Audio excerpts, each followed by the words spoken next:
the model that I used to run, the business of restaurants, was flawed for many reasons, and COVID exposed them all.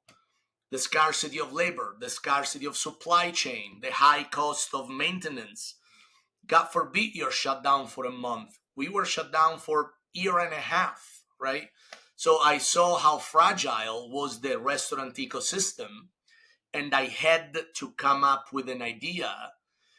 Because restaurant business, Jason, is all I know, right? You probably, if you didn't have JARS, you could get a cushy job at a corporate with your brain and your expertise. I can't.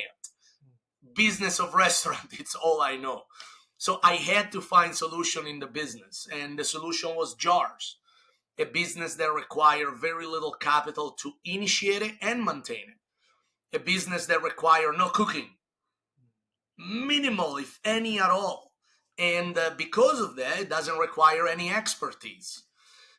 It's technology driven. So you don't need to learn an old way of handling business, because all you got to do is to know what button to press. And the technology does itself.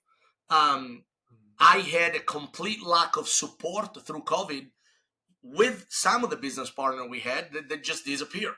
So now I created a company that is solid and well established before we had our first franchise on board.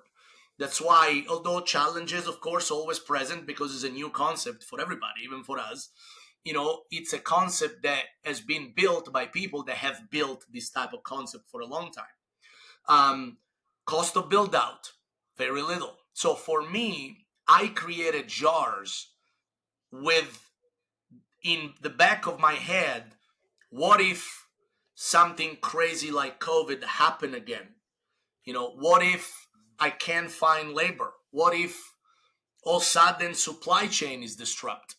We